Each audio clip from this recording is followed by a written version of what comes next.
J'ai eu à cœur de partager sur cette dernière partie.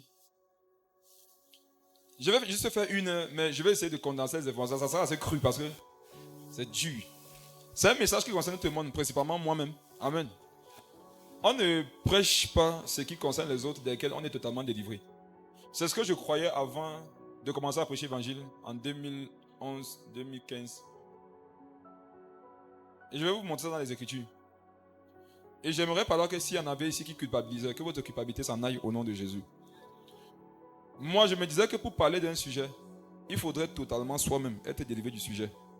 Le Seigneur m'a dit que le jour où tu parles totalement d'un sujet, le jour où tu parles d'un sujet, étant toi-même totalement délivré du sujet, tu es devenu Dieu du sujet. Je prends un exemple simple pour l'illustrer. Je suis délivré de la pornographie, n'est-ce pas? Mais je ne dois pas parler de la pornographie comme si moi, non, je ne pouvais plus jamais me retrouver à l'intérieur. Là, je dis que je suis devenu Dieu. Et qu'est-ce qui va me garder pour que je ne tombe plus jamais à l'intérieur? C'est la conscience du fait que je sache que je puisse encore me retrouver là-bas. Et cette conscience va me donner de me tenir à l'écart, me tenir au loin. Donc je vais partager des choses qui moi-même, lorsque je méditais dessus, m'ont personnellement interpellé et profondément même. Amen. Je vais prendre la vie d'Abraham. Beaucoup ici vont comprendre ce qui leur arrive. Et vous aurez la paix. Genèse, le chapitre 22.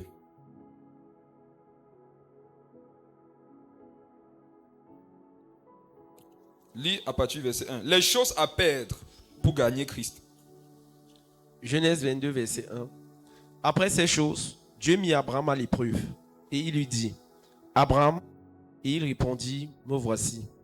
Dieu dit, prends ton fils, ton unique, celui que tu aimes, Isaac, va-t'en au pays de Morija, et là, offre-le en holocauste sur l'une des montagnes que je te dirai.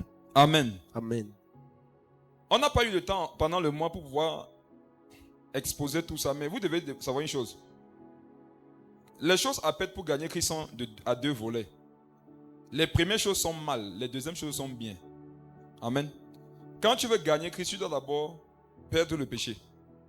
Mais il y a maintenant des choses qui ne sont pas le péché aussi que tu dois perdre. Donc en fait, il y a deux choses à perdre pour gagner Christ. Les mauvaises choses et les bonnes choses. Les mauvaises choses sont les choses qui te font du mal. Les bonnes choses sont les choses qui te font du bien. Or, il y a des mauvaises choses qui nous font du bien et de bonnes choses qui nous font du mal. On est ensemble. Préparez vos cœurs. Ça c'est cru. Ça c'est pas le temps. Ne pas prétendre la douceur avant de frapper. Je dis il y a deux choses à abandonner pour gagner Jésus. Il y a les mauvaises choses. Il y a les bonnes choses. Les mauvaises choses, c'est le péché. Les bonnes choses sont les choses qui ne sont pas péchées, mais que Dieu va te demander d'abandonner. Par exemple, ici, son fils, ce n'est pas une mauvaise chose. Mais Dieu te dit, renonce à lui. C'est dur. Maintenant, je dis une autre chose. Il y a des mauvaises choses. À la base, les mauvaises choses font du mal, non? Et les bonnes choses font du bien. Mais spirituellement parlant, il y a de mauvaises choses qui nous font du bien. Et de bonnes choses qui nous font du mal. Maintenant, si tu veux gagner Jésus, tu dois supporter les 4 catégories. Vous avez compris? Amen. Tu dois supporter la première catégorie qui est de perdre les mauvaises choses qui te font du mal. Tu dois supporter la catégorie de perdre les bonnes choses qui te font du bien. Ensuite, et je pense que c'est là-bas que c'est le plus difficile, tu dois perdre les mauvaises choses qui te font du bien. Et enfin, tu dois perdre les bonnes choses qui te font du mal. Je vous donne un conseil, allez méditer dessus. Si vous méditez dessus, vous n'aurez plus de problèmes spirituels. Celui qui fait ça, il en aura fini avec le péché. Je n'ai pas besoin de revenir ici pour te faire comprendre que tu dois perdre le péché pour gagner Jésus. Ça, tu le sais. Ce n'est pas en développant forcément que ça va t'aider. Tu le sais. Je peux faire partie sur la base de la chose la plus élevée, c'est-à-dire perdre les choses qui te plaisent. Donc, la deuxième catégorie, non? Les choses qui sont mal, mais qui nous plaisent. Les choses qui sont bien et qui nous font du mal. Voilà les deux catégories où je veux m'aventurer. Et Genèse chapitre 22, avec l'histoire d'Abraham et d'Isaac, ça l'illustre très bien. Dieu s'adresse à Abraham, il dit, après ces choses, Dieu mit Abraham à l'épreuve. On comprend par là que perdre des choses pour gagner Jésus, ce n'est pas facile à vivre. C'est difficile. Amen. Je pense que chacun de nous ici a déjà été confronté au moins une fois à ce dilemme où tu as le choix de faire ta volonté. Sachant que ta volonté va te donner de perdre Jésus. Ou alors de souffrir de ne pas faire ta volonté pour gagner Christ. Chacun a déjà été confronté à ça au moins une fois. Maintenant, voici aussi une chose que tu as déjà vécue. Tu avais réussi cette fois-là. Et après tout s'était arrangé. Et tu t'étais dit que c'était la première et la dernière fois. Qui se reconnaît déjà? Sauf que tu ne savais pas que ça c'était le niveau basique. Amen. Tu ne savais pas que le niveau universitaire arrivait. Hier, Dieu t'avait demandé de renoncer à un fil. C'était dur. Tu avais fait tous tes efforts, tu avais pu. Et tu t'étais dit que bon, moi avec les affaires de renoncer au fil, c'est fini. Peut-être il faudra renoncer maintenant au caillou. Sauf que le lendemain, Dieu t'a donné de renoncer cette fois-ci, non pas à un fil, mais à une bobine de fil. Et je sais que tu as déjà vécu ça, et peut-être tu le vis même. Et en face, tu sais que je ne peux pas. Tu sais que si ça dépend de moi, je ne peux pas. Tu sais que Seigneur Jésus, si c'est moi que tu attends ici, je n'en ai pas la force. Et vous dites en ce moment-là, non, soyez vrai comme vous n'avez jamais été avec le Seigneur. Soyez vrai comme vous n'avez jamais été avec Dieu. Il dit Abraham, il mit Abraham à l'épreuve. Et lui dit, on comprend que les choses parfois que nous devons abandonner, qu'on ne veut pas là, ce sont des épreuves. Qui est d'accord avec moi que parfois tu sais qu'une chose est une épreuve, non? Mais tu n'arrives pas à traiter ça comme une épreuve. Tu sais que ça c'est une tentation, non? Mais tu n'arrives pas à traiter ça comme une tentation. Tu sais que ça c'est une voie d'égarement. Mais tu n'arrives pas à traiter ça comme une voie d'égarement. C'est là que tu te rappelles que tu es un humain. C'est là que tu te rappelles que je suis un homme. Et ça te donne de comprendre que les fois où j'avais de l'assurance là, c'était pas une bonne assurance. Parce que si l'événement qui m'arrive aujourd'hui m'était arrivé cette période-là, j'aurais vécu les mêmes sensations que je vis aujourd'hui. C'est la raison pour laquelle moi, je vous dis une chose. Je me le suis dit à moi-même. Rappelez-vous toujours de ce passage qui dit que tout est grâce. Tout est grâce. Si tu as marché 2 ans dans la foi, dans la vérité, c'est la grâce de Dieu. Après ces choses, Dieu mit Abraham à l'épreuve. Il lui dit, Abraham, comme le point d'exclamation, ça veut dire qu'il a appelé Abraham. Abraham, Lynn Brenda, Julie, c'est comme ça qu'il t'appelle. Et Abraham dit quoi? Me voici. Amen. Amen. Est-ce que vous pouvez pousser un peu? Regardez, entendre la voix de Dieu, ce n'est pas la garantie du salut. Moi, j'ai peur. Entendre la voix de Dieu, ce n'est pas la garantie du salut. Abraham a entendu la voix de Dieu. Qui ici, souvent, non? Face à cette situation, tu n'entends pas la voix de Dieu. Parlons, frère. Tu entends sa voix. Sa voix te dit que ce n'est pas ce chemin. Tu l'entends. Me voici. Mais qu'est-ce qui se passe parfois par la suite? Malgré le fait que tu as entendu sa voix, tu ne trouves pas dans tes membres la force de répondre à la voix. Or, Abraham, quand il dit me voici, dans les termes bibliques, quand Dieu t'appelle, tu dis me voici. Ça veut dire que je suis prêt à faire ce que tu vas me dire. Nous sommes comme ça. Hein? Dieu t'appelle. Jessica, voici. Nous répondons souvent, parce qu'on ne sait pas ce qui va venir par la suite. Amen. Je prie que pour chacune de nos vies, quel que soit ce qui va venir par la suite, que Dieu nous donne la force de faire ce qu'il attend de nous. Verset 2. Dieu dit, prends quoi? Prends ton fils. Mes frères et sœurs, j'aimerais te dire qui était Isaac pour Abraham. Pour que tu pèses un peu. Et que tu sois consolé en ce qui concerne toi-même ta vie, ce que tu dois abandonner. Dieu dit, prends ton fils. Ton fils. Il précise quoi? Ton unique. Ton unique. Mes frères et sœurs, chacun de nous dans sa vie a une chose unique que Dieu va l'appeler à perdre.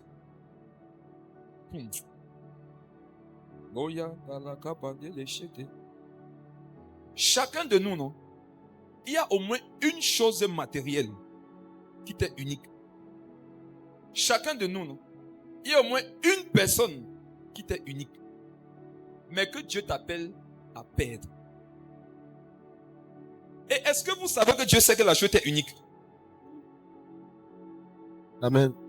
On est ensemble? Amen. Prends ton fils. Il s'est parti. Il dit quoi? Ton unique. Vous savez ce que c'est que quelque chose d'unique? C'est ce que vous avez. C'est ce qui vous reste. C'est la chose, si Dieu te l'enlève, non? Toute ta vie est chamboulée. Et puis vous dire une chose. Il y a des choses qui, en leur absence, chambouleraient vos vies, que Jésus va vous ôter. Que Jésus va nous ôter, afin qu'on le gagne. Lis la suite. Celui que tu aimes, Isaac. Lis ça encore. Celui que tu aimes, Celui que tu aimes. Isaac. Ne parle pas encore Isaac. Dis-moi ce qui précède. Celui que tu aimes. Encore. Celui que tu aimes. Mes frères, il y a des choses que nous aimons. Dieu ne veut pas qu'on les aime. Alléluia. Celui que tu aimes. Vous savez, pourquoi moi j'aime être vrai que parce que c'est que le titre chrétien n'éloigne pas certains esprits. Le titre chrétien n'éloigne pas certains combats. Il y a des choses que tu aimes, que tu ne dois pas aimer. Mais malgré le fait que tu aimes ces interdits, tu entends la voix de Dieu. Ne t'arrête pas sur le fait que j'entends la voix de Dieu. Pour savoir si tu es en bonne posture, ne regarde pas si tu entends la voix de Dieu. Pour savoir si tu es en bonne posture, regarde si tu as abandonné cette chose unique que tu aimes pour gagner Christ. Il précise qui? Isaac. Pour dire que ne pas fouiller autre chose, tu sais de quoi il parle. Amen. Amen. Mes frères et sœurs, quand Dieu veut te parler d'une chose que tu dois abandonner, tu sais ce que c'est. Parfois, dans nos mentalités, dans le raisonnement, on va essayer de tourner comme ça. Mais regarde, Dieu va te dire, regarde, Abraham, tu sais de quoi je parle. Je parle d'Isaac. Parce qu'il avait notre fils, non? Ismaël était aussi son fils unique avec Agar. Il l'aimait aussi. Mais il a dit non. C'est d'Isaac que je parle. Mes frères, c'est ce soir, bien, ce matin, non? C'est le matin où Dieu veut ôter Isaac. Isaac, non? C'est quelque chose que tu aimes, mais que tu ne dois pas aimer. Isaac, c'est une chose que tu te dis, il faudrait absolument que je l'aie pour mon bonheur. Alors que Dieu te dit, ton bonheur sera sans cette chose. Et quand toi, tu calcules ce que ça représente pour la suite de ta vie, c'est un handicap avec lequel tu ne penses pas être prêt à vivre. Toi, tu as été bien comprendre le message.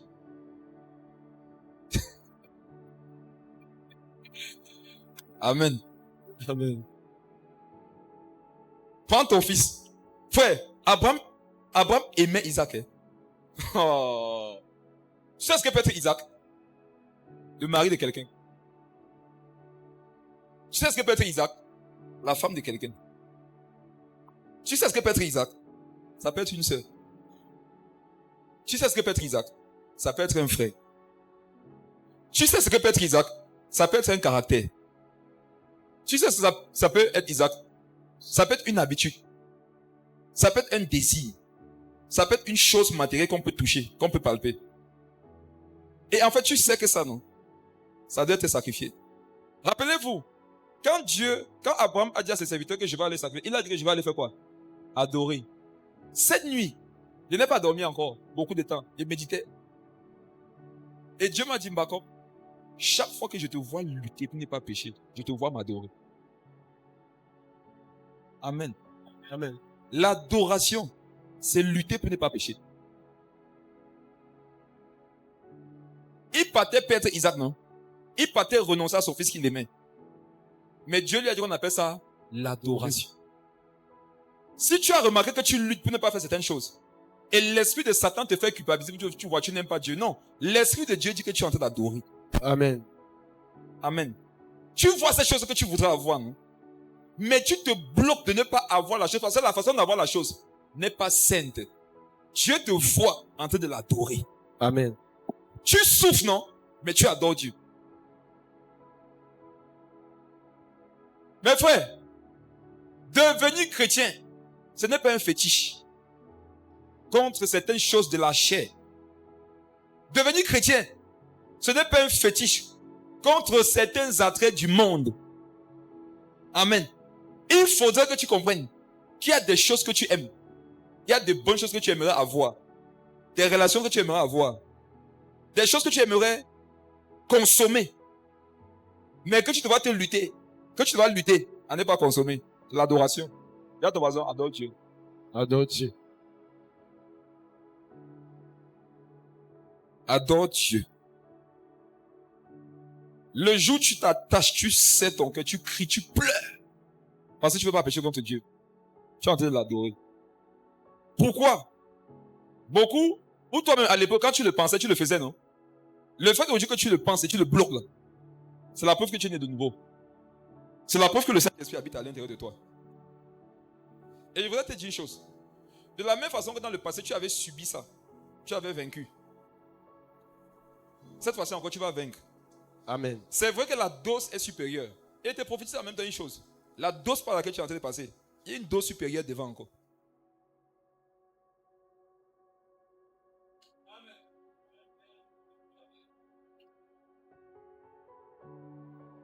Au fur et à mesure que je médite sur moi, sur Jésus, il veut seulement aller au ciel. Frère, il veut que Jésus revienne. La terre est sale. Oh. Mais frères et sœurs, je ne comprends plus les chrétiens qui veulent durer sur la terre. Je ne vous comprends plus. Je ne vous comprends plus. Méditez sur le ciel. Vous aurez envie d'aller là-bas. La terre si est sale.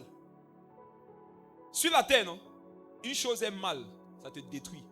Une chose même est bien, ça te détruit. Sur la terre, tu n'aimes pas une chose. Ce n'est pas bien. Tu aimes une chose. Ce n'est pas bien. Il y a des choses que tu n'aimes pas, non? Et c'est bien. Il y a des choses que tu n'aimes pas, mais c'est bien. Je ne sais pas si vous comprenez. Amen. Ici-bas, frère, prions fort que Dieu nous aide à renoncer à nous-mêmes. Qui a été face à une situation comme ça là? C'est que tu ne dois pas mettre ton pied, mais ton pied veut partir. Tu veux mettre ton pied. Parle-moi. Tu connais les versets qui parlent de ça. Tu enseignes sur ça. Tu as les songes sur ça. Tu prophétises sur ça. Mais quand tu as fait ça, tu cherches la force. La force n'est pas là. Tout ce que tu vois, c'est ta bassesse. C'est ce qui te reste à faire. Prosterne-toi, crie à Dieu. Dis Seigneur, me voici. Quand Jésus s'est retrouvé face, Jésus a traversé ça. Dieu me l'a dit cette nuit. Quand Jésus a vu la coupe, est-ce que boire la coupe, frère, c'était pas une bonne chose? Jésus ne voulait pas faire une bonne chose. Jésus a connu ça un moment de sa vie. Ne pas vouloir faire ce qu'il savait être bien. Il a demandé de l'aide à Pierre, Jacques et Jean. Je vous dis quelque chose qui est triste. Dans notre génération, non? Parfois, Pierre, Jacques et Jean n'existent pas dans ta vie. On se parle. Je vous dis que Jésus, non? Un jour, Jésus savait que voici le bien que Dieu veut que je fasse. Dieu a dit à Abraham, il a dit, me voici, non? Qui avait une communion avec Jésus? Qui avait une communion avec le Père comme Jésus? Mais regardez Jésus. Il a dit, Père, éloigne de moi quoi? La coupe, je ne veux pas boire ça. C'est bien de boire la coupe, non? Mais je suis arrivé à un niveau où je ne veux pas. Je vous donne un conseil chrétien. Soyez sincères. Amen. Quand ça ne va pas. Ne cachez pas devant Dieu ce que vous ressentez. Regarde. Pleure. C'est ça qui va te garder, ça qui va te guérir. Pleure. Dis Jésus, Jésus, je ne veux pas boire la coupe. Je sais que je dois boire la coupe, mais je ne veux pas. Pleure. Si tu connais Pierre, Jacques et Jean, appelle-les, dis que les gars, priez pour moi. Priez pour moi. Si tu n'en as pas, invoque. Dis, Saint-Esprit, envoie-moi les anges. Si les anges ne viennent pas, accroche-toi au verset qui a dit que même si tu es infidèle, Jésus est fidèle. Peut-être tu ne le vois pas, mais il est là. Je méditais cette nuit, Dieu me dit, Jésus, un jour, n'a pas voulu faire le bien qu'il savait qu'il devait faire. Pourquoi? Parce que c'était trop dur. Qui se rappelle ce qui s'est passé? Dieu a envoyé un ange pour le fortifier. Je vous donne une révélation sur l'ange qui était venu fortifier Jésus. Rapidement. C'est Dieu lui-même qui était venu. Demandez-moi de vous donner les détails prochainement. En fait, Jésus avait atteint une dimension. Écoutez, qu'est-ce qui s'est passé après qu'il ait fait cette prière? Quand Pierre a coupé l'oreille, et ça comment ton cœur est en train de battre, ça va pour la révélation de toi. Sébastien, ton cœur est en train de... Regardez, écoutez. Après, qu'est-ce que Jésus a dit? Si je le voulais, par un autre, qu'est-ce que je ferais? J'invoquerais une douzaine de légions d'anges. Amen. Mais qui est venu fortifier Jésus? Un ange. Si Jésus pouvait faire ça, des milliers d'anges, ça veut dire que celui qui est venu, c'était pas l'un d'eux. Jésus avait atteint une dimension où non, un frère ne pouvait plus rien faire pour lui. Frère, je peux vous donner un conseil. Arrêtez d'attendre trop les choses des gens. Je vous donne un conseil. Vous ne voulez pas souffrir. Arrêtez d'attendre de... Regardez, révélation. Merci Saint-Esprit. Pour faire Bertrand. Waouh. Écoute ça. Dans Acte 2, quand le Saint-Esprit est venu sur Pierre, Pierre a rendu témoignage de Jésus devant des milliers de personnes. Parce que le Saint-Esprit était avec lui. Ça confirmait Acte 10, 38, car l'Esprit de Dieu était avec Jésus, il faisait beaucoup de bonnes choses. Mais, si vous avez remarqué, ils étaient avec celui qui est l'Esprit. Mais ils n'ont pas pu prier chacun 1 heure. Demandez-moi pourquoi. Jésus, dans ces moments de faiblesse, s'attendait un peu à Pierre, Jacques et Jean. Mais il n'avait pas la capacité de l'aider.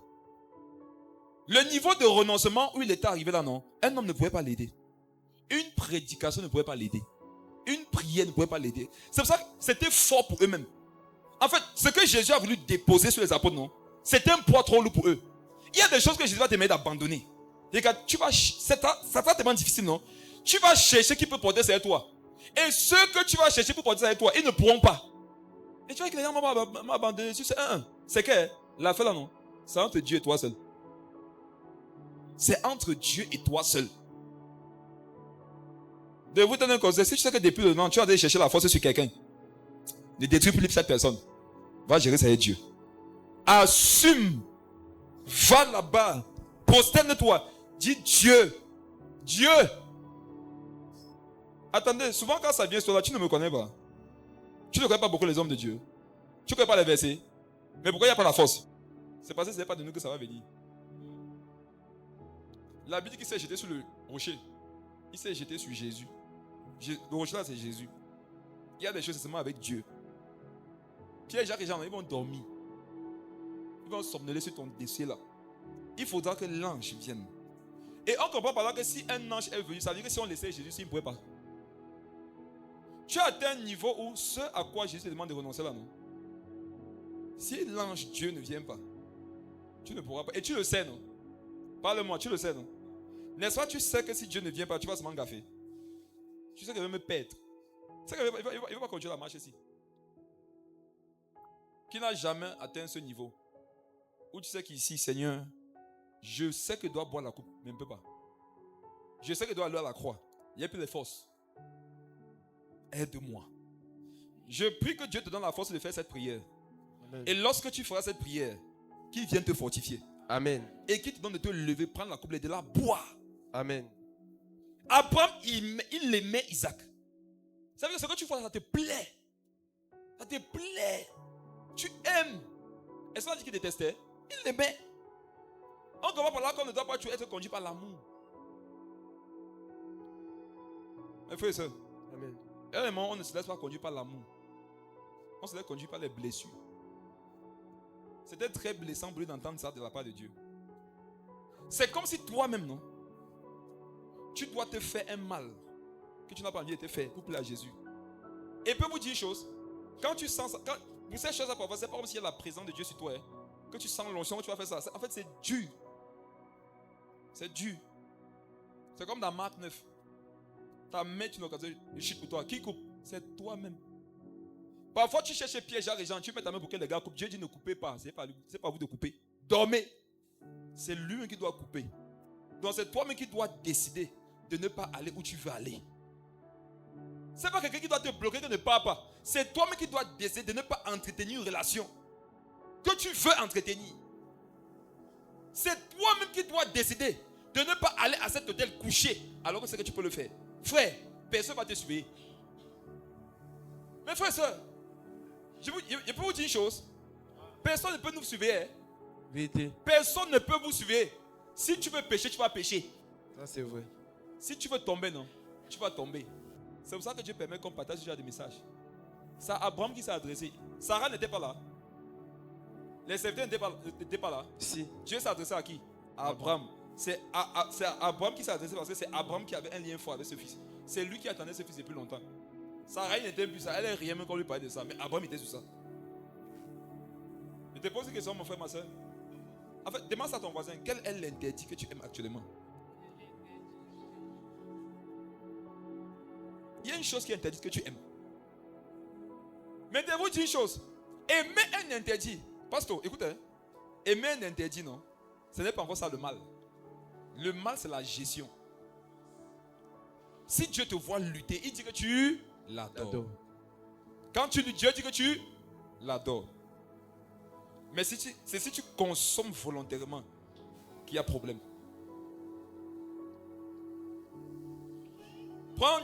Dieu dit, prends ton fils. C'était son fils.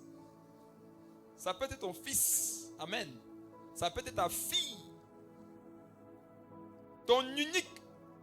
Ça veut dire que quand tu regardes tes fils, non? C'est ton préféré. Vous savez souvent par quoi l'ennemi va vouloir nous avoir. C'est par ces personnes uniques que nous avons dans nos vies. Mais je vais te dire une chose. Si tu détruis la chose unique que tu as, qu'est-ce qui te reste? Mais pour préserver ces choses uniques, il faut souffrir. Dans les deux cas, il y a souffrance. Je souffre de conserver ce que j'ai d'unique. Ou alors, je me laisse aller et je détruis ces choses que j'ai d'unique. Et après, je vis dans le deuil et la solitude. Mais frère, il y a des interdits. Si vous les touchez, vous aurez détruit vos vies. Vous aurez détruit vos vies. Dieu dit, prends ton fils, ton unique. Ça veut dire que quand tu dois classer cette chose, non? Parmi les choses que tu aimes, c'est la chose que tu aimes le plus. Ça peut mettre quelque chose de banal, ça peut être un téléphone que Dieu te demande d'offrir. Comment tu sais que ce téléphone déjà n'était plus un téléphone dans ma vie? C'est le jour où Dieu te dit, offre-le. C'est là que tu vois que ce n'était plus un téléphone, c'était un Dieu. Tout ce que nous avons de la peine à abandonner, après avoir reçu l'ordre de Dieu de le faire, est devenu une idole. Amen, amen, amen. Amen. Isaac était devenu comme une idole dans le cœur d'Abraham. Il fallait que Dieu coupe ça. Vous savez la seule chose qui me concerne dans le texte, c'est que quand Dieu a traité ça, Abraham et Isaac sont restés unis. Amen. Dieu a séparé des choses, non? Mais ils sont restés ensemble. Ça confirme le passage qui dit que ce que tu acceptes de perdre, Dieu va te le redonner. Mais dans une bonne forme. Dans une bonne forme. La partie difficile, c'est de perdre le produit brut. Laisser Dieu raffiner et de te donner le produit fini. Mets ta main sur ton cœur et dis, Seigneur Jésus, aide-moi. Seigneur Jésus, aide-moi. Seigneur Jésus, aide-moi. Seigneur Jésus, Je aide-moi. t'assure, ferme tes yeux, non? Pense ce que tu dis. Dis, Seigneur Jésus, aide-moi Seigneur Jésus, aide-moi à renoncer à Isaac. à renoncer à Isaac. Aide-moi Aide-moi à renoncer à mon unique. à renoncer à mon unique. Aide-moi à renoncer à cette chose que j'aime. Aide-moi à renoncer à cette chose que j'aime. Au nom de Jésus. Au nom de Jésus. Amen. Amen. Le verset 3 dit quoi? Verset 3. Abraham se leva de bon matin, sella son âne, et prit avec lui 2 serviteurs et son fils Isaac. Il fendit du bois pour l'holocauste et partit pour aller au lieu que Dieu lui avait dit. Amen. Amen. Exactement comme Jésus, Abraham a pris quelques personnes. Il s'est avancé avec eux vers le lieu du renoncement. Mais si vous avez remarqué, lui aussi à un moment donné, il a dit que les gars restaient ici. Parce que ce qui devait se passer là devant, c'était trop personnel. Il y a des combats trop personnels pour que vous les partagiez avec certaines personnes. Abraham les a partagés à un certain niveau avec 2 personnes.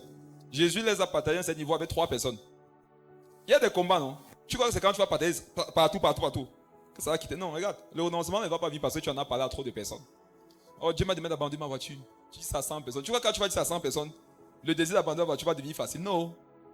Dieu m'a demandé de renoncer à tel péché. Et tu crois que quelqu'un dit ça à 100 personnes, le désir de renoncer à ça va... Non. Au fur et à mesure que tu vas parler, ça va monter dans ton cœur. De ne pas obéir.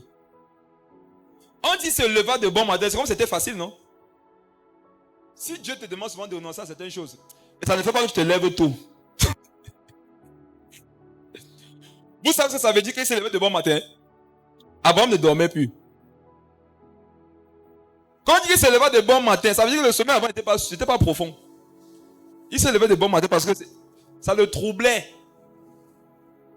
Abraham se leva de bon matin, c'est là son âne. Et puis avait lui 2 serviteurs. Verset 4. Le 3e jour, Abraham levant les yeux, vit le lieu de loin. Voici maintenant une vérité importante. Écoutez-la bien, gardez-la. Elle va vous fortifier pour le restant de votre vie chrétienne. Amen. Le Seigneur a parlé à Abraham, il s'est levé du bon matin. Et on dit quand? Le 3e jour. Ça vous fait penser à quoi? La résurrection.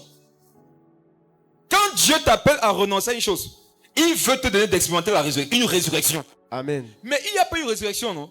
Sans la mort. Et c'est la mort à quoi? À ce que j'aime. Le passage nous permet de comprendre que ce n'est pas parce que tu es devenu enfant de Dieu qu'il y a des interdits que tu vas plus aimer. Il peut être une petite chose même. La présence du Saint-Esprit même nous donne de mieux connaître le goût des choses interdites. Vous avez moi? Non, parlez-moi. Est-ce que vous avez moi? Vous voulez la présence du Saint-Esprit. Pourquoi beaucoup d'entre vous êtes choqués? Vous vous disiez que la plénitude du Saint-Esprit va me donner de voir le péché dans toute son horreur. Ça, c'est une partie. La plénitude du Saint-Esprit aussi nous donne de pouvoir connaître les choses dans leur profondeur. Donc, quelqu'un qui est rempli du Saint-Esprit, non, il connaît les profondeurs des délices que peuvent lui donner un péché. Parce que l'homme spirituel, il juge de tout. L'homme spirituel, quand il a les mauvaises pensées, ça n'a rien à voir avec les mauvaises pensées d'un homme charnel. Les pensées mauvaises d'un homme charnel sont trop basiques. Les pensées charnelles d'un homme spirituel, frère, c'est grave. C'est grave. Je veux vous consoler avec ce verset. La Bible dit le 3e jour. N'est-ce pas que c'était une guerre dans le cœur d'Abraham d'aller sacrifier Isaac? Si. La Bible nous dit qu'il avait combattu jusqu'au 40e jour. 3e jour. Ça faisait il y a 3 jours qu'Abraham, comme Jésus ne voulait pas boire cette coupe. Tu vas traverser des moments comme ça et je déclare au nom de Jésus que tu auras la victoire après. Amen. Ou tu vas lutter pendant des jours, pendant des semaines, pendant des mois, pour ne pas te retrouver quelque part. Le désir est là. Les moyens sont là. La possibilité est là. Mais tu sais qu'il ne doit pas. Lutte. Lutte. La Bible dit que les désirs de la chair font la guerre à l'âme. C'est une guerre. C'est une guerre. Et dans une guerre, non? La guerre s'arrête quand il y a quelqu'un qui est vaincu. Qui sera vaincu cette fois-ci? C'est toi ou c'est l'œuvre de la chair? Le 3e jour, Abraham fit quoi? Il leva les yeux. Lis. Et vit le lieu de loin. Amen. Amen. Ça veut dire quoi? Dans ces combats-là, il y a un moment où tu ne vois même pas la délivrance. Dites Amen. Amen. Dites Amen fort. Amen. Dans le combat, sinon, du renoncement, dans le combat de perdre quelque chose pour conserver la vie avec Christ, il y a des moments pendant que tu es en train de lutter.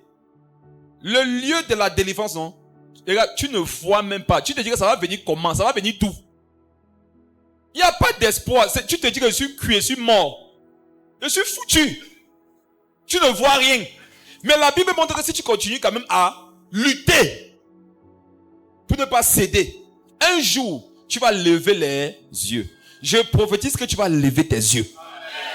Tu vas lever les yeux. Et tu vas voir le lieu de loin. C'est vrai, le lieu, la délivrance est encore loin, mais au moins, tu la vois déjà. Avant, tu ne la voyais même pas. Tu ne pensais pas que tu pouvais être capable de rester dans la sanctification.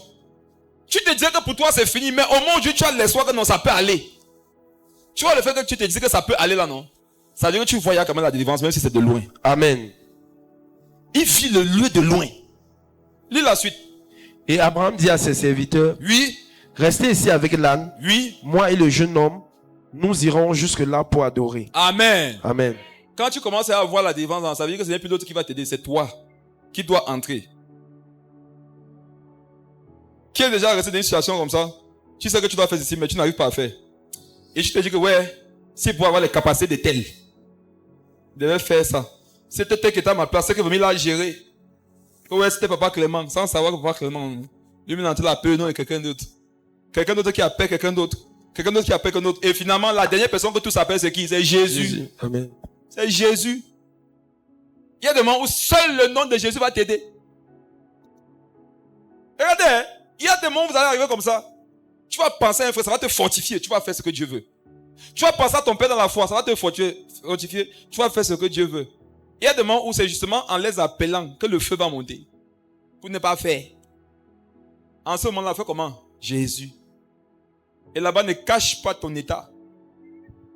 Il y en a, ils pensent que quand ils se montent dans un certain jour devant le Seigneur, Dieu est déçu. Dieu n'est pas déçu de nous. Quand on lutte pour faire sa volonté, il n'est pas déçu. Il nous voit combattre. Et je sais qu'il prend en considération les efforts que toi et moi nous faisons chaque jour pour lui plaire. Je dis ça à quelqu'un. Hein. Regarde, tu vois tous les efforts que tu fais pour plaire au Seigneur, non? Il voit. Il est heureux que tu combattes. Parce que beaucoup ne combattent plus. Beaucoup dès qu'ils pensent, ils se soumettent. Toi-même, tu combats. Ça montre qu'au fond, il y a le Saint-Esprit. Il y a le désir de marcher avec Dieu. Il dit à ses serviteurs, restez ici. Nous irons jusque-là pour adorer. C'est ce que je vous disais. Donc, lutter pour faire la volonté de Dieu, c'est adorer Dieu. Ah, dites Amen. Hein? Amen. Je dis que tu vois ce que tu as envie de faire, que tu sais qu'il n'est pas normal, mais que tu te forces à ne pas faire là. C'est ça l'adoration. Amen. L'adoration, c'est que je peux faire ça. Mais tu luttes pour ne pas le faire. Tu es en train d'adorer. Abraham prie quoi? Attends, écoutez. Je prophétise aussi avec ça. Et nous reviendrons auprès de vous. Le cœur d'Abraham lui faisait mal parce que il savait que je pars là-bas et je vais revenir seul. Mais à un moment donné, comme Dieu l'a vu lutter, Dieu lui a donné une révélation. C'est à cause de cette révélation que Dieu lui a donné ce jour-là qu'Abraham est devenu le père du sein d'Abraham. Vous avez entendu parler du sein d'Abraham, non? Le lieu où allaient tous ceux qui mouraient, qu'ils soient justes ou pas. C'est là-bas que le riche pouvait voir Lazare. C'est parce qu'il était dans le sein d'Abraham. Le sein d'Abraham, c'était le lieu où allaient tous les morts. C'est ça qu'on appelle le séjour des morts. C'est là-bas que Jésus est allé après être mort sur la croix. Et la Bible dit que là-bas, les justes et les méchants pouvaient se voir. Abraham, lui, sait que voici ces choses à laquelle je vais renoncer. Vous savez ce qui fait mal dans le renoncement? C'est que la chose à laquelle on renonce ne va pas meubler notre vie comme on aurait aimé que cette chose-là meuble notre vie. Tu aurais aimé que telle personne ait telle place dans ta vie. Mais selon la parole, ce n'est pas possible. Amen. La douleur, c'est ça. C'est que j'aurais aimé que cette personne occupe telle place dans ma vie. Mais selon les Écritures, ce n'est pas possible. Et parfois, ça sera tellement difficile que tu vas te dire que, oh, si on pouvait modifier la parole dans tel domaine. Qui a vécu ça? Vous voyez qu'on n'est pas seul, non? Tu dis que si seulement ici, Dieu pouvait avoir dit que. Maintenant, les plus lâches, non? Ils font dire ça à Dieu. Les plus lâches font dire ça à Dieu. Tu veux te marier comme ça, tu n'as pas l'argent. Une voix te dit, si le verset qui dit que dépouiller les Égyptiens ici, voulait par là dire qu'on peut vraiment voler. Parce qu'au travail, tu as les possibilités. Mais tu sais que ce n'est pas ça que le verset dit. Celui maintenant qui ne veut pas abandonner ça pour gagner Jésus, il va commencer à dire au verset. Il va faire dire au verset que ça veut dire que le chrétien peut voler. Abraham dit, et nous reviendrons vers vous, auprès de vous. Comment quelqu'un qui sait qu'il est en train de partir sacrifier son fils peut dire à ceux qui sont restés que nous allons revenir vers vous? L'explication nous est venue des milliers d'années après, dans le livre d'Hébreux.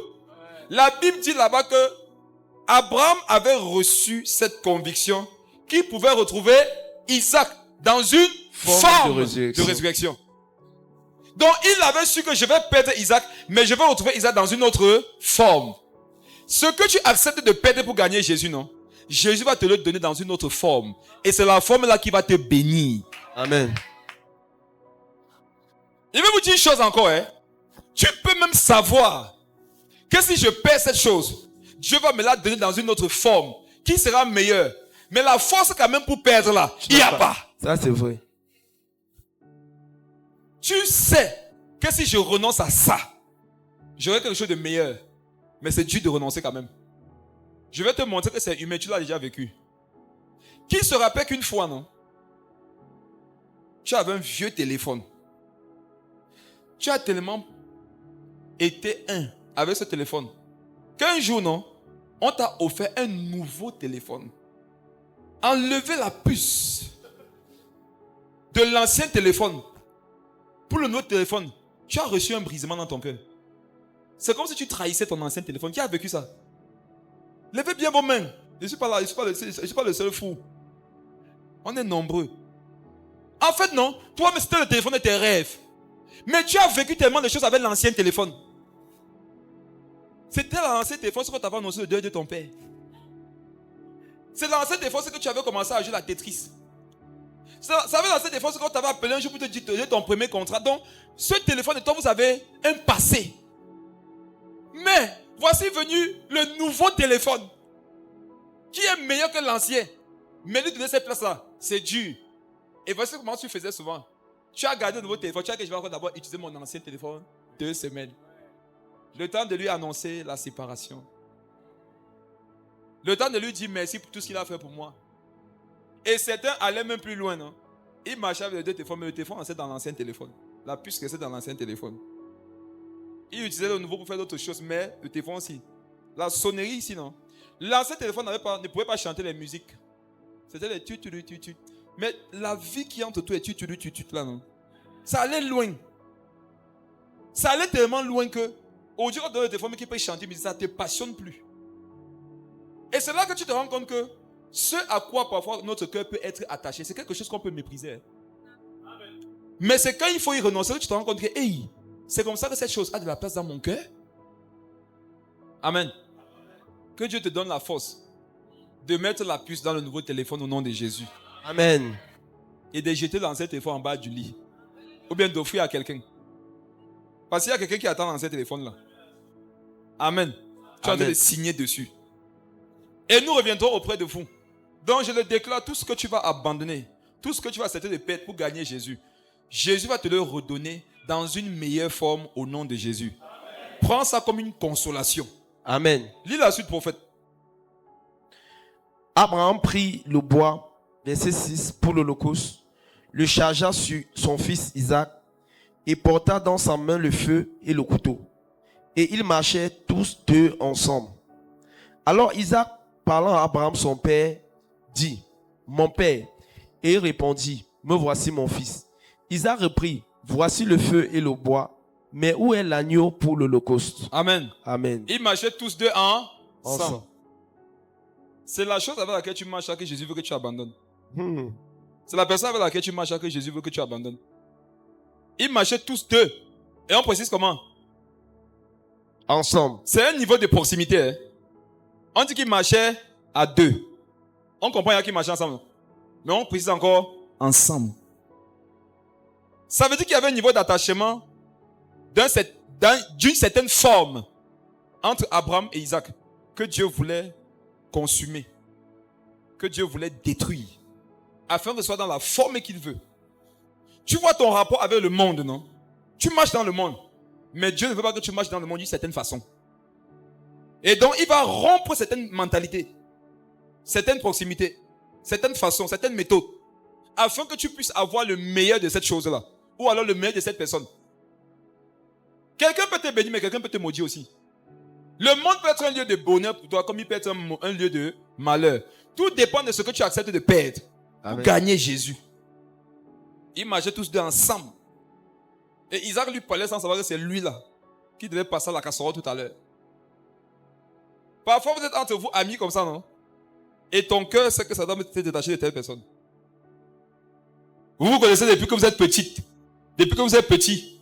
Tu vois, à un moment donné, à cause de ta foi, tu dois te séparer d'eux. C'est dur. Quand tu vas te séparer d'eux, tu te rappelles de tous les bons souvenirs que vous aviez ensemble. Ouais, manger le riz ensemble dans la même marmite. On partait en boîte ensemble. Souvent, quand il coupait la bière, c'est toujours moi qui décapsulais. Et quand il décapsulait, il me disait que toi, tu es un fouet. Tu te rappelles de tous ces bons moments mauvais. Comment chaque fois que quelqu'un d'entre vous perdait un proche, vous vous assistiez tels des frères. Mais voilà que la façon dont tu dois marcher aujourd'hui te donne d'abandonner ça. C'est dur. Regarde cette belle fille. Regarde ce beau garçon. Regarde cette belle connaissance que tu as. Tu es venu à Jésus et juste te dit que je n'en veux pas. Il te dit va au mont Morija. Prends ton copain, ton unique que tu aimes. Toi-même, tu n'es pas comme les autres. Tu avais seulement une copine. Et même celle-là, Jésus s'attaque à elle. Prends ta copine, ton unique que tu aimes. Mont Morija. Et prends le couteau. Le couteau, ça veut dire quoi? Il n'y aura pas rupture sans blessure. Ça va faire mal. Parfois, tu vas faire ce que Dieu veut, non? Tu vas rentrer à la maison, tu vas pleurer. Parce que tu ne veux pas, mais si tu veux continuer à marcher, Jésus, c'est ça que tu dois faire. Pour la suite de la marche, pour la nouvelle étape, il faut que tu fasses ce deuil. Chacun d'entre vous doit localiser le deuil de sa saison. Quel est le deuil que tu dois faire cette saison pour gagner Jésus? Qu'est-ce que tu dois perdre? Quelle est la personne que tu dois perdre? Quelle est la relation que tu dois perdre? Quelle est la forme de contact que j'ai avec quelqu'un que je dois perdre? Pour continuer à garder Jésus. Ce n'est pas une partie de plaisir, frère. C'est dur. Imaginez l'innocence d'Isaac quand il demandait ça à Abraham. Papa, il n'y a pas le sacrifice. Et son papa regarde son fils comme ça. Il dit que mon fils ne sait pas qu'il veut le tuer. C'est dur, frère. Est-ce que vous savez que faire du mal à ceux qu'on aime, c'est 4 fois millions de fois, des fois, je ne sais pas, des milliards de fois plus douloureux. C'est très dur. Quand à cause de la volonté de Dieu, tu sais que telle action que je pose là, telle chose que je dis, pour plaire au Seigneur, ça va blesser quelqu'un que j'aime. C'est dur. Hein? C'est dur. Parce que toi-même à la base, tu ne le veux pas. La personne ne le veut pas, mais Dieu le veut. Dieu le veut, on fait comment? Et si tu veux faire comme si tu ne savais pas que Dieu le veut, tu ne seras pas en même temps dans la paix. Tu dois choisir ta paix. La paix qui vient de ce que j'ai renoncé à ce que j'aime. Ou la fausse paix qui vient de ce que je conserve, ce que c'est que je ne dois pas conserver. Amen. Amen. Lis la suite. Verset 8. Verset 8. Abraham répondit, mon fils, Dieu se pourvoira lui-même de l'agneau pour l'holocauste. Et ils marchaient tous deux ensemble encore. Lis la suite. Lorsqu'il fut arrivé au lieu que Dieu lui avait dit, Abraham y éleva un autel et rangea le bois. Il y a son fils Isaac et le mit sur l'autel par-dessus le bois. Oh. Puis Abraham étendit la main et prit le couteau pour égorger son fils. Amen. Amen. Mes frères et sœurs, il y a des personnes dans ta vie que Dieu veut que tu égorges. C'est fort. Il y a des relations qui doivent s'égorger, qui doivent être égorgées. Amen. Il y a des proximités qui doivent être égorgées. Il y a des contacts qui doivent être égorgés. Autrement, Isaac ne sera pas sacrifié et le bélier ne sera pas révélé. Amen. Ce qui est difficile, c'est que c'est toi qui dois prendre Isaac, non? Et le mettre sur l'autel. Non, les éléments naturels ne vont pas éloigner Isaac. Amen. Il ne va pas avoir un vent qui va souffler, qui va transporter Isaac. Et tu vas dire à la fois merci, même personne ne pourrait pas moi pousser Isaac. Non. Il n'y aura aucun vent. Il n'y aura aucun décès. Isaac peut mourir en dedans, dire que si c'est moi, je ne pourrais pas. Non, il n'y a aucun décès. Aucun vent. Aucun tremblement de terre. Toi-même, non. Isaac, c'est ce que tu veux faire. Isaac, c'est cette relation. Isaac, c'est ce caractère. Isaac, c'est cette habitude. C'est toi-même qui dois prendre ça. Tu mets sur l'autel, tu prends le couteau. Ayant préparé le bois et le feu pour finir avec. Maintenant, c'est sur la base de cette décision que Dieu fait souvent quoi? Lis la suite.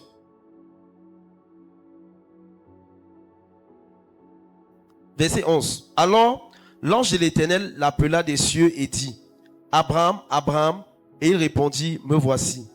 L'ange dit, n'avance pas ta main sur l'enfant et ne lui fais rien, car je sais maintenant que tu crains Dieu et que tu ne m'as pas refusé ton fils, ton unique. Amen. Amen. Mes frères et sœurs, est-ce que vous savez quand est-ce que voit que nous l'aimons vraiment? c'est quand nous nous forçons à ne pas faire les choses que nous voulons faire nous-mêmes. Amen. En fait, c'est quand nous nous forçons à ne pas faire les choses que nous aimons. On comprend par là que tu peux être un enfant de Dieu, non, mais tu n'aimes pas ce que Dieu aime. Qui est avec moi? Ça, c'est vrai. Qui est avec moi? Regardez. Comprendre ça m'aide beaucoup aujourd'hui.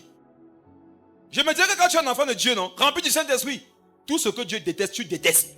C'est faux. Tout ce que Dieu aime, tu aimes. C'est faux. Ce qui fait pleurer, Dieu te fait pleurer, c'est faux. Il y a des choses qui font pleurer, Dieu qui nous font rire. Il y a des choses qui font rire, Dieu qui nous font pleurer. Il y a des choses que Dieu aime, que nous on déteste. Il y a des choses que Dieu déteste, que nous on aime. Vrai ou faux? Faut dire la vérité. Dieu lui dit, je sais maintenant que tu m'aimes. Pourquoi? Parce que tu n'as pas fait ta volonté. On comprend par là que ne pas faire sa volonté, c'est ça même aimer Dieu. Et n'est-ce pas que ne pas faire sa volonté, c'est dur pour soi? Donc ce que je m'impose à faire là, pour faire plaisir à Dieu, qu'il me fait d'ailleurs pas plaisir, c'est ça que Dieu veut. On comprend par là que la vie d'un disciple, c'est une vie dans laquelle tu es appelé à faire ce que tu n'aimes pas. Pour faire plaisir à quelqu'un que tu ne vois pas. Même quand tu n'en as pas envie. Et vous pensez que vous devez mépriser un chrétien, un enfant de Dieu. Sa vie est dure. Vraiment. C'est dur. Moi, je suis là, comme ça, j'ai pris l'habitude, j'ai dit que le passage ici, Dieu ne peut pas modifier ça. Parce que tu vois là où ta vie coince, non? S'il modifie le verset, c'est fini. Le bonheur comme tu voulais, ça sera manifeste. Qui a pensé comme ça comme moi?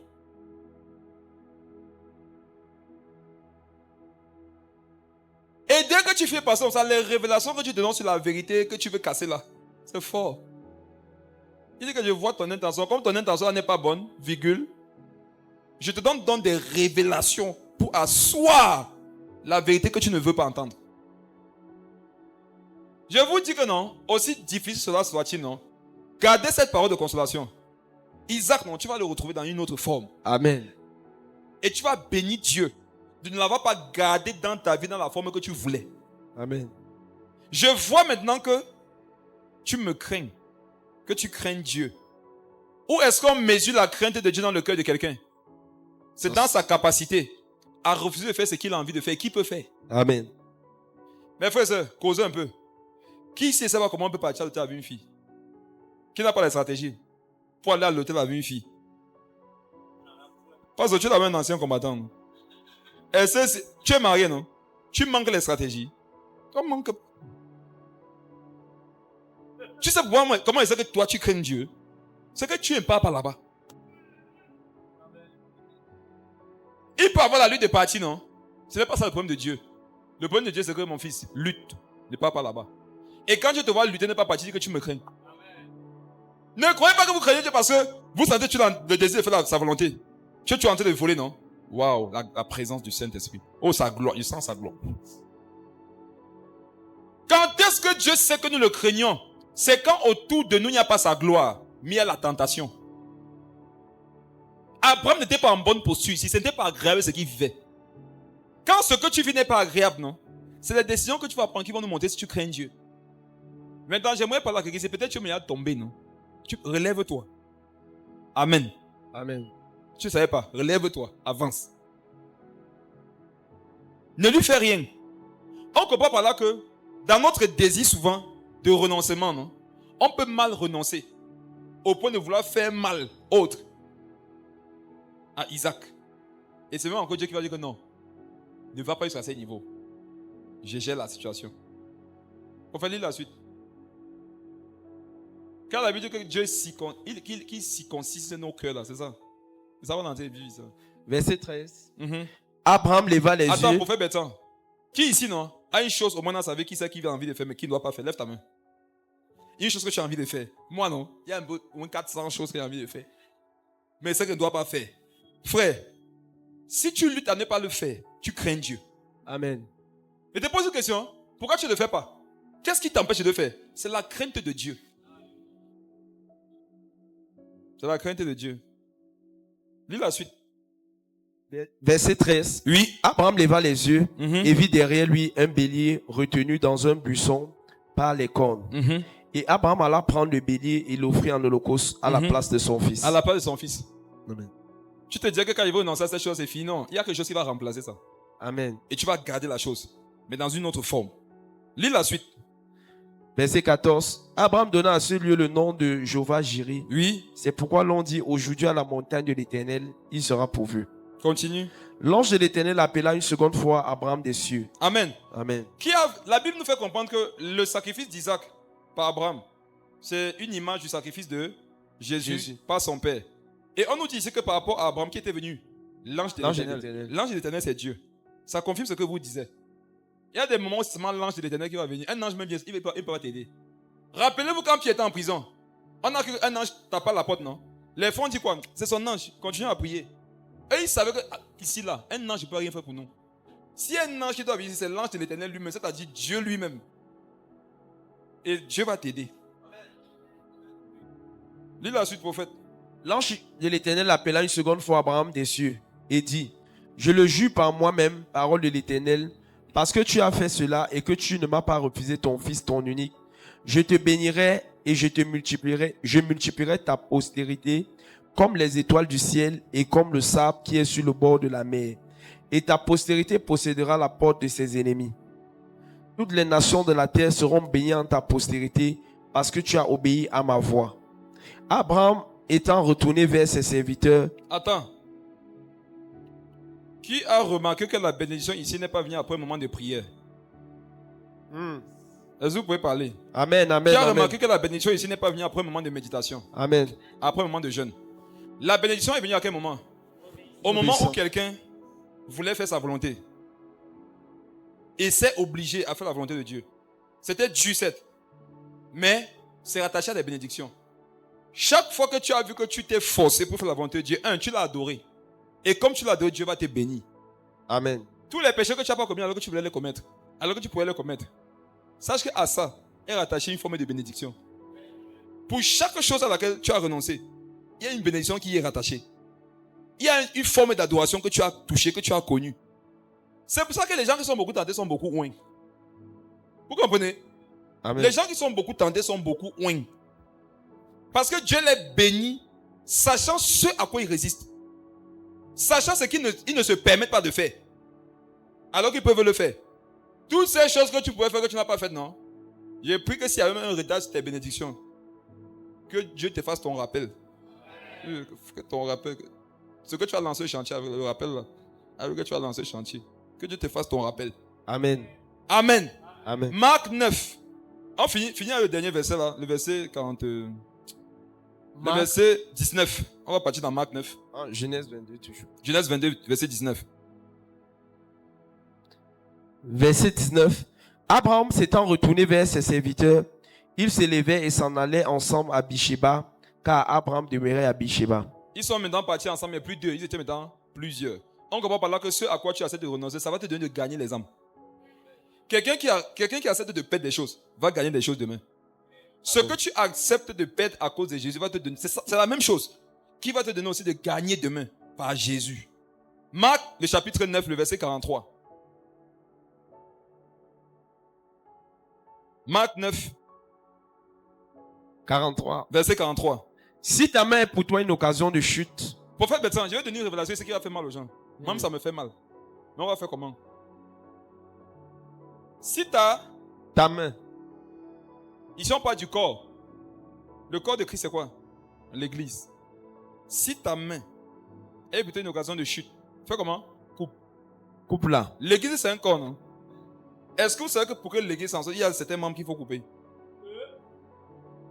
Oui, oui. Dans l'église, non, il y a des choses qu'on doit couper entre nous pour que ça reste l'église. Si on ne coupe pas, ça ne sera plus l'église. Ça sera un centre d'entente pour l'enfer. Où je suis ici, mon corps, c'est comme l'église, non? Et je vais vous dire une chose, vous voyez vos corps là, non? Ça représente vraiment l'église. Hein? Il y a des personnes qui sont comme dans l'église tes mains, tu vois. Il y a des personnes qui sont comme tes pieds. Mais parfois pour vivre, il faut que tu les coupes. Amen. Parce que la main là commence à être infectée. Qui a remarqué comment ça se passe lorsqu'une main est attaquée par la lèpre? Généralement on impute. Amen.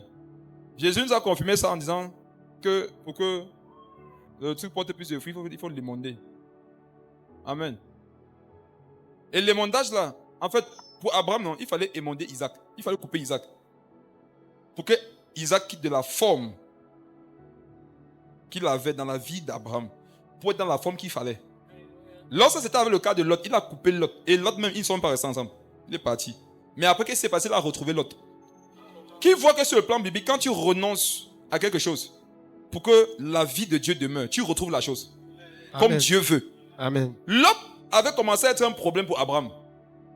Dieu l'a retranché, il l'a coupé. Loin de lui.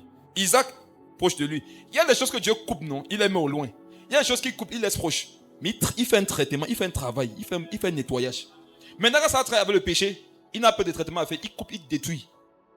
Mais quand ça n'a pas trait au péché, comme Isaac, qui n'était pas un péché, Dieu va traiter, mais il va le garder auprès. Si ta main est une occasion pour toi, coupe-la. Mieux vaut pour toi entre, comment? Manchot au ciel. Dans la vie. Mais frère, ce qui a remarqué qu'il est plus difficile de vivre manchot qu'avec ses deux mains. Quel serait le rêve de quelqu'un qui est manchot si tu disais qu'est-ce que tu veux que Dieu fasse pour toi? Avoir ses deux mains.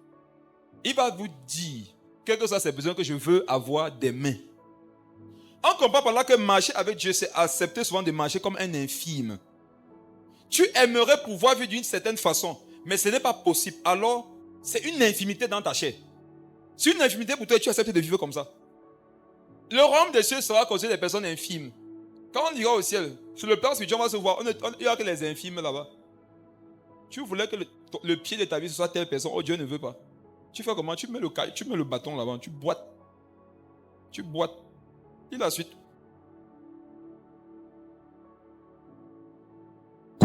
Coupe là, mieux vaut pour toi entrer manchot dans la vie que d'avoir les deux mains et d'aller dans la gêne, dans le feu qui ne s'éteint point.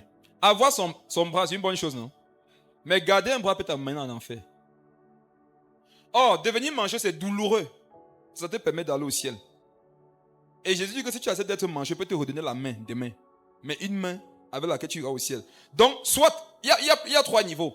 Aller en enfer avec tous tes membres, aller aussi avec quelques de tes membres, mais aller aussi avec tous tes membres. Pour aller aussi avec tous tes membres, tu dois accepter, pendant que tu es sur la terre, de renoncer à tes membres. De renoncer à ce que tu veux faire. Et Jésus va te le donner d'une autre forme, dans laquelle tu pourras aller au ciel avec. Abraham pensait qu'il devait laisser Isaac là-bas, mais pour finir, il rentrer avec Isaac. Amen. Lis la suite. Si ton pied est pour toi une occasion de chute, coupe-le. Mieux vaut pour toi entrer. C'est la même chose. Allons dans 1 Pierre 2, verset 11. 1 Pierre 2, le verset 11.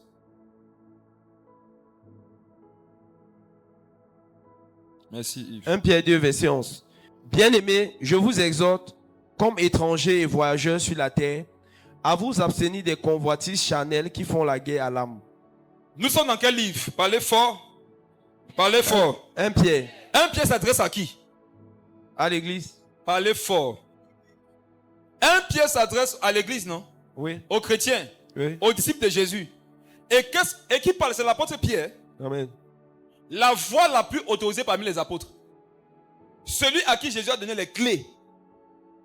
Celui qui a eu avec Jésus l'intimité qu'aucun des autres n'a eu. Qu'est-ce qu'il dit, prophète? Bien-aimés, Oui. je vous exhorte comme étrangers et voyageurs sur la terre. Il dit, je vous exhorte à vivre comme des étrangers et des voyageurs. Pour dire que ne profitez pas comme les autres. Les autres peuvent profiter du monde, mais vous, là, ce n'est pas votre appel. Si on te demande de ne pas profiter du monde à un certain niveau, c'est parce que tu as la capacité de le faire, non? Amen. Lis la suite. À vous abstenir des convoitises charnelles. À vous abstenir. Des convoitises charnelles. Donc l'église peut convoiter charnellement. Si. Parlez fort. Si. Un pasteur peut convoiter charnellement. Si. Un évangéliste. Si. Un docteur. Oui. Un prophète. Yes. Mais quand même, non, pas un apôtre quand même. Yes. Un apôtre. Tout le monde. C'est fort, c'est que c'est fort. C'est que c'est fort. 1 Pierre. C'est que c'est fort. Je vais vous redonner une information que je vous avais donnée, mais peut-être que vous avez oublié. Ou alors c'était trop choquant pour vous, vous avez dit que non, c'est pas une vérité que je dois garder dans mon cœur. On ne doit pas dire ça sur mon Seigneur Jésus. À vous abstenir des convoitises charnelles. Frères et sœurs, je parle. Personne n'a subi les convoitises charnelles comme Jésus. Vous comprenez ce qu'il dit? Si. Personne n'a subi les convoitises charnelles comme Jésus. Il fallait que Jésus atteigne le plus haut niveau de convoitise charnelle. Et il résiste. pour que nous aussi, demain, si nous sommes confrontés au même niveau, nous puissions réussir et Amen. résister. Pourquoi? Parce que nous marchons dans sa victoire. Amen. Quand Dieu te demande de faire une chose, c'est parce que la chose là, il l'avait fait avant toi. Amen. Amen. Amen. À vous abstenir des convoitises. Regardez, frère, Jésus a été tenté plus que vous et moi. Tu vois le combat par lequel tu passes ça, non? Jésus a vécu ça, mais à un autre niveau encore. C'est pour ça que je crois de tout mon cœur, tu peux t'en sortir. Amen. Je disais que c'est pour ça que je crois de tout mon cœur Amen. que tu peux t'en sortir. Amen. Jésus a traversé ça. Il y a des moments où Jésus est resté comme ça là. Il voulait faire sa volonté. Il s'est efforcé à ne pas faire sa volonté. À vous abstenir des convoitises charnelles qui font La guerre à l'âme. la guerre à l'âme. Maintenant ici, beaucoup encore seront consolés.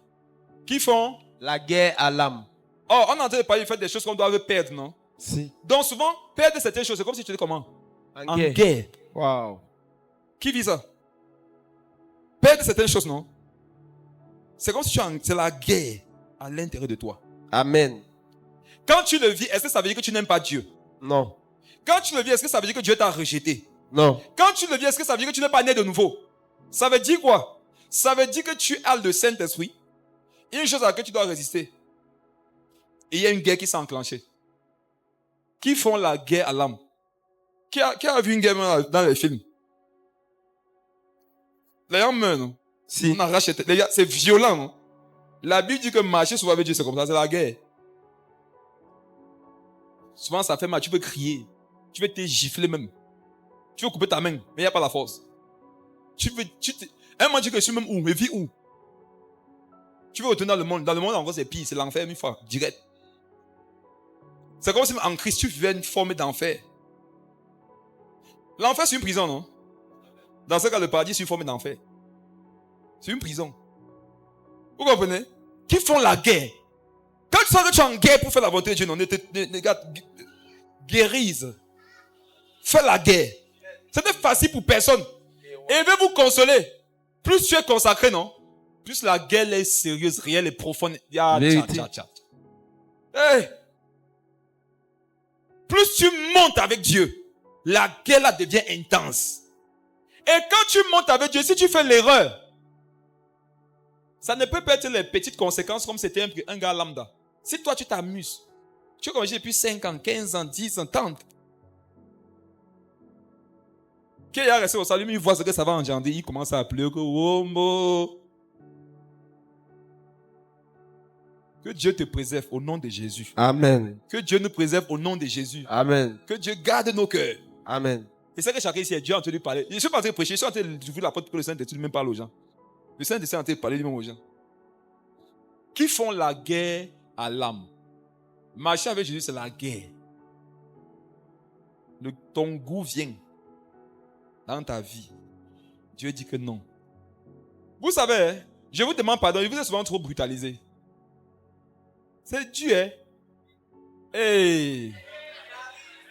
Hey! What is wrong in the front of la salle? What? Vous avez vu la défense d'une sœur là-bas, non? En fait, d'une femme. Je la vois. C'était trop précis. L'écran avec lequel souvent il prophétise, c'est l'analogique. C'est smart. Ah, c'est le smart. Je vois sa vie comme ça, je mets la chaîne de sa vie et je défile un petit Saint-Esprit, il veut sa vie. Dès que tu as déjà cliqué, je vois sa grand-mère, la mère de sa mère. Je vois qu'elle est déjà morte. Et je vois comment dans le séjour des morts, on a vécu l'affaire que la sorcière a fait sortir. Je vois comment l'enfer se secoue pendant qu'on est en train de prier en langue. Et je la regarde, je veux prophétiser sur elle. À un moment donné, je suis dans un cimetière. Je vois comment le cimetière de la grand-mère se pousse comme ça. Là. Elle sort. Elle vient dans la salle. Elle embrasse la fille. Elle dit, hein? J'ai commencé à dire que grand-mère, tu fais quoi ici? Tu vas la lâcher. C'était réel. Hein? J'ai commencé à décrire tout ce qu'elle a fait et comment Dieu est en train de nettoyer. Elle commence à pleurer. Les esprits humains sont dangereux. Les esprits humains sont violents.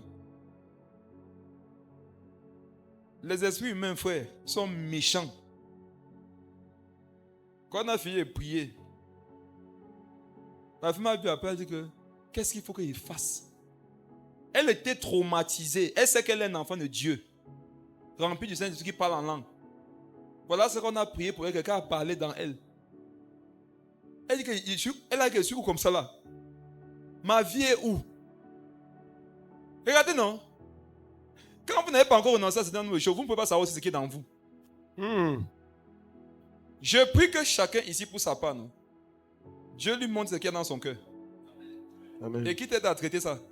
Il y a beaucoup de mots que tu portes à ton insu. On dit qu'un bien important, c'est quoi? C'est un malade qui s'ignore. Les convoitises des Chanel qui font la guerre à l'âme. On a précisé une catégorie de personnes ici, en ce qui concerne la guerre. Non. Ne reste jamais dans ta chambre, tu crois que moi, il y a un combat pas. Tu veux quand même pas me combat. Je te partage la dîme de mes combats. Tu meurs deux fois. Meurs 2 fois. 3 fois. Au nom du Père, du Fils et du Saint-Esprit. Il n'y a pas à faire quelque chose dans ma femme. Regardez, je vais vous dire, souvent quand ma femme demande la femme, j'ai pitié d'elle. Moi, non. Il y a des choses qu'on dit souvent. Il y a pitié. Il dit que les femmes ont épousé les hommes normaux. Elles vivent des vies normales. Voilà pour elle. Quelqu'un de bizarre qui a les combats. Tu dis que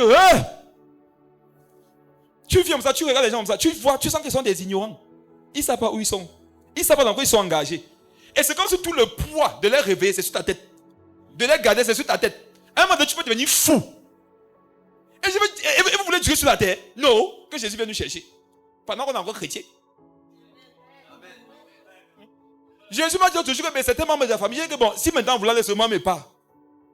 Si moi mes gars, qui ici n'a pas encore loupé un jour de retourner dans le monde? Hey, ça que t'es pris. Qui n'a pas loupé ça ici? Et tu savais que si il rentre là-bas, non? Ne me cherchez plus. Je croyais avant que quand tu sais Dieu, si tu n'as plus envie de servir Dieu, même Dieu va dire que laisse. Non, ce n'est pas son problème. Il va te dire un jour que malheur à toi. Le jour où tu vas arrêter d'annoncer l'évangile. L'esclavage est dans ce petit niveau. Hein. L'esclavage de Christ.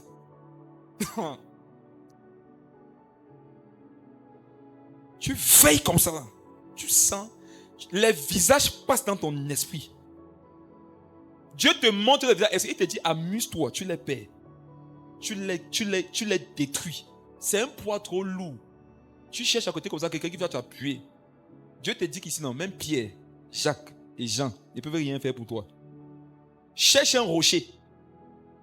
Jette-toi sur le rocher. Accroche-toi au rocher. Gémis jusqu'à ce que l'ange de l'Éternel vienne te fortifier. Je vous donne un conseil. Vous voulez achever la course. Gardez la foi. Cherchez le rocher. Cherchez le rocher qui s'appelle Christ. Quel que soit ce que vous sentez dans vos chairs, sur vous, accrochez-vous à Jésus. Il y a un moment où non. C'est l'ange de l'Éternel qui viendra. Amen. Mais frère, nous sommes engagés dans une guerre. Et souvent, la guerre, on veut avoir du répit, il n'y en a pas. Vous savez souvent à quoi les soldats pensent lorsqu'ils sont en guerre? Ils pensent à leur famille. Certains parfois voient la mort venir, ils savent qu'ils ne reverront plus jamais leur femme. Ils ne reverront plus les enfants. Ça, c'est la guerre charnelle. Hein. La guerre spirituelle, c'est pire que ça. Parfois, ils regardent ces soldats avec lui, ils sont 3. Ils voient en face, il y a un ami, ils savent que c'est fini, non? Quand c'est comme ça, cherche le rocher. Quand le serviteur d'Élisée a vu, il savait que c'était fini pour eux. On n'est que 2, regarde, il y a les chars partout. C'est là qu'Élisée lui a dit que, regarde, il a vu le rocher. Le rocher manifesté par des anges, tels des murailles. Je prie que ce que tu ne vois pas, qui fait en sorte que tu es faible. Que tu commences à le voir pour être fortifié. Il y a des choses que tu vois qui te découragent. Je prie que tu vois des choses qui vont te fortifier. Amen. Et quand ce niveau de renoncement, Dieu t'y appelle, tu imagines la vie que tu veux. C'est un rêve. Ça te console pour un temps. Mais quand tu reviens à la réalité, Dieu te dit que ce n'était que fiction. Tout ça à quoi tu pensais. Voici la réalité. Tu dois renoncer. Prophète Bertrand, que ça corrige aussi un enseignement que tu as entendu donner. Moi, j'ai donné le même enseignement. Ce que je veux dire, c'est que ça va corriger quelque chose qu'on avait dit. une chose qu'on a eu à dire. Romains 7, verset 23. Romains 7, verset 23. Uh-huh. Mais je vois dans mes membres une autre loi qui lutte contre la loi de mon entendement et qui me rend captif de la loi du péché et qui est dans mes membres. Si tu te rappelles, on a souvent prêché ça, non? Tu vas te rappeler. Regardez, Romains 7, lis à partir du verset 22. Car je prends plaisir à la loi de Dieu selon l'homme intérieur. Amen. Relis ça fort. Car je prends plaisir à la loi de Dieu selon l'homme intérieur. Vous connaissez la partie de nous qui prend plaisir à la loi de Dieu? Ce n'est que l'homme intérieur. Amen. L'homme intérieur, c'est ton esprit. C'est l'esprit que Dieu a régénéré. La Bible nous dit que voilà la seule partie de toi, non, qui prend plaisir à la loi de Dieu. Ton ami prend plaisir. Parlez fort. Non. Ton ami prend plaisir. Ta chérie prend plaisir. Non. Ça regarde ton titre. Ça regarde tes années de conversion. Jamais. Voici la partie de toi qui aime les choses de Dieu. L'esprit que Dieu a régénéré. Le reste là, non. C'est ça qui fait la guerre. Lis la suite. Mais je vois dans mes membres Oui. une autre loi qui lutte contre la loi de mon entendement. Attendez. Je vois dans mes membres, non, une autre loi qui lutte comment? Contre une autre loi qui lutte contre la loi de mon entendement. La loi de mon entendement, c'est la loi de l'esprit. Tu es déjà converti, mais tu vois dans tes membres une autre loi qui fait quoi? Qui lutte. Et on a vu tout à l'heure que c'est la guerre. Lis la suite. Mais je vois dans mes membres une autre loi qui lutte contre la loi de mon entendement et qui me rend captif de la loi du péché qui est dans mes membres. Amen. Amen. Qui me rend comment? Captif. Toi et moi, on a prêché que non. Par la suite, Paul a dit quoi? Mais, Je traite durement. non. Misérable qui je suis. Non. Toi et moi, on a prêché que non. Ça, c'était une loi. Mais quand tu nais de nouveau, mais dans la loi d'esprit et de vie, fait que la loi nous perd plus sur toi. Effectivement. Répentons-nous très vite. C'est faux. Oh, c'est ça même qui est écrit ici. Mes frères, moi, je souvent dit aux gens que non. Il y a deux lois. La loi d'esprit et de vie. La loi du péché et de la mort. Moi, j'ai eu à prêcher aux gens que quand tu es sur la loi de l'esprit et de la vie, ça te délivre de la loi du péché et de la mort. Dit comme ça, non? Ce n'est pas bien dit. Il faut expliquer. Revenons sur le verset. Vous allez comprendre que vous n'êtes pas perdu. Amen. Vous luttez, non? Mais vous n'êtes pas perdu. Amen. Vous luttez et vous devez continuer à lutter jusqu'à ce que Isaac soit transformé dans une autre forme. Car je prends plaisir à la loi de Dieu selon l'homme intérieur. Ça veut dire qu'il parle ici en tant qu'enfant de Dieu déjà. Alléluia. Mais je vois dans mes membres une autre loi. Amen. Amen. Nous, on croit que quand une loi est là, l'autre n'est plus là. En fait, je vais vous dire quoi? Quand tu deviens enfant de Dieu, tu marches avec deux lois. Wow. Nous, on a dit que si tu as renoncé à la loi du péché et de la mort, maintenant la loi qui agit sur toi, c'est la loi d'esprit et de vie. Regardez, non, tu as les deux. C'est maintenant dans le combat et la guerre là, que tu laisses l'autorité à une loi, pas à une autre de se manifester. Amen. Sinon, la même loi est toujours là. Et il dit, en tant qu'homme intérieur, je prends plaisir à la loi de Dieu, selon l'entendement de l'homme intérieur. Mais il dit, mais je vois. Ça veut dire que ça le surprend. Il ne savait pas. Il se disait que quand il veut me tourner vers Dieu, les choses vont se passer avec une certaine aisance. Mais je me rends compte que ce n'est pas ça. Je vois à l'intérieur de moi, malgré le fait que je sois né de nouveau baptisé, une autre loi. Une autre loi qui lutte contre la loi de mon entendement et qui me rend captif de la loi du péché qui est dans mes membres. Ça veut dire que si j'écoute mes membres, je vivrai comme un captif. J'ai intérêt à toujours me porter selon la loi de l'homme intérieur.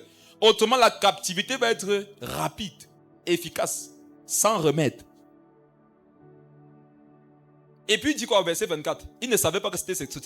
Attends, mes frères, quand tu crois avoir trop marché par l'esprit, non, tu ne connais pas qui tu es. Mais quand Dieu se révèle à toi, tu t'appelles comment? Lis verset 24. Misérable que je suis. Mes frères, si quelqu'un ici ne voit pas sa misère, non, si tu ne vois pas ta misère devant Dieu, non. Si tu ne vois pas ta misère, il dit misérable que je suis. Pourquoi? Il dit que donc, on peut être né de nouveau, on a encore la qualité de penser si. On peut encore avoir de tels combats. Il dit que ça, c'est un homme misérable. Misérable que je suis, qui fera quoi? Qui me délivrera du corps de cette mort? Qui me délivrera du corps de cette mort? De cette mort. C'est le corps d'une mort. En fait, vivre comme ça, non, c'est une mort. Maintenant, c'est un corps que l'esprit veut venir dominer. Et selon ce que j'ai dit tout à l'heure, il n'y a que Dieu pour faire ça. Donc ici, non, c'est pas quelqu'un qui va faire quelque chose pour toi. L'homme peut te parler, te conseiller, prier pour toi, mais au final, non, c'est l'intervention de Dieu qui va te délivrer. Verset 25, grâce soit rendue à Dieu. Grâce soit rendue à Dieu Uh-huh. par Jésus-Christ, Oui. notre Seigneur. Ainsi donc, moi-même, je suis par l'entendement esclave de la loi de Dieu et je suis par la chair esclave de la loi du péché. Pour dire, on ne lisait pas ça avant, papa. On ne lisait pas ça. Si. Paul dit à la fin qu'un chrétien est soumis à 2 lois. Wow. Maintenant, la destination de son âme après sera déterminée par la loi qu'il aura laissé se manifester. Et le jour où tu crois que l'autre loi n'est plus là, tu seras toujours surpris de savoir que j'ai envie de faire ça. J'ai envie d'aller là-bas. Je pense comme ça. Ça va te choquer que comment moi si je peux faire. Non, hey, jusqu'à ta mort. Plus tu vas grandir. Comme la loi est dans tes membres, quand tu grandis, ça monte avec toi, non? Alléluia. Amen. La loi est avec toi. Si tu montes même au niveau où Dieu habite, la loi de la mort est aussi là-bas. C'est pour ça que plus tu te consacres à Dieu, toi là, il y a les choses que tu ne peux dire à personne. Il a dit, tu ne peux, moi, il y a des choses que je ne peux dire à personne. Personne. Il dit que personne. Parce que si tu dis le 1/10, ça éteint ta vie. Ça finit avec toi. Il y a des informations qui sont trop lourdes. Pourquoi? Ça vient de trop loin. Ça vient de trop loin.